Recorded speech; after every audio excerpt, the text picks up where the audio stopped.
Guys, so in this video I'll be showing you guys how to cut, fold, and trim the fenders on your Jeep XJ. The tools you'll be needing for this modification as well, just an angle grinder with a cutting disc. So, as you can see, I have cut this piece right here that goes on to the front end or on the bumper, which you can see is this piece right here, which is mounted up to right there. I leveled it out and cut it about as good as I could. But yeah, so what you will need to do first is get your angle grinder, and you need to cut this here lip as I've already started cutting. You need to cut this lip all the way off, all around here. It's not going to hurt nothing, but it's going to make it a lot easier. And I did it on the other side as well. But the tricky part here is that when it comes to the back, you have to do this to the back as well. But when the next step is, when you're cutting your slits inside the fender to a certain length to actually fold them in, on the back part you have to watch out, because if you can see that right there is a pinch weld. You do not need to cut.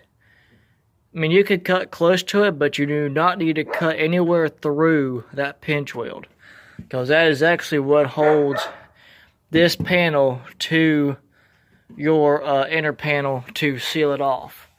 And if you do that, and if you cut through it, it'll completely compromise that weld, and you'll get all kinds of crap in there, and it'll rust it all out, like these Jeeps are known for doing. So, but that's more to come. So, yep.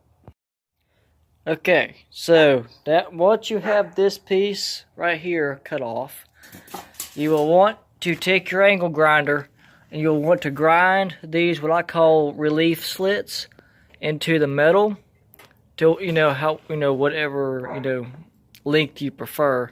I did it like right along here. This is so you can bend these flaps in. Some people do them all the way over here and just have it just straight flat. I kind of like the little lip part right here, but I mean, it's whatever you prefer. But yeah, now it's time to hammer them in. So if you have anger issues, you're gonna like this. I just like beating the crap out of stuff.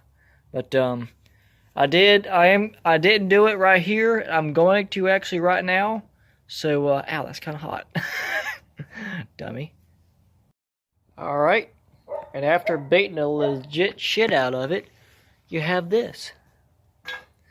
Which, if the paint on your vehicle chips like mine does, I mean, I'm not going to really worry about that, because not only am I going to, paint this, the color that I painted everything else that I messed up, but also here in the future, I'm also going to bedline this. So, I mean, it ain't nothing I'm going to worry about, but that's kind of what your result's going to be. As you can see, I knocked them little tabs in. I don't know if you can see that right real good. But, yeah, right there, you can see where I, hammered them little tabs in. And I found the most effective tool to do this is just a little rubber mallet like this. A hammer in some areas is useful, but more or less, I guess the impact of it just makes a whole lot of racket and does not do very much. So, moving on to the back here. Like I said, we're going to do this a little bit differently because of the pinch welds, but may I remind you, this is going to be a little bit more difficult to do, because unlike that was really easy because that was only one piece of metal, just that fender. This right here, on the other hand, zoom, damn it. Zoom. There we go.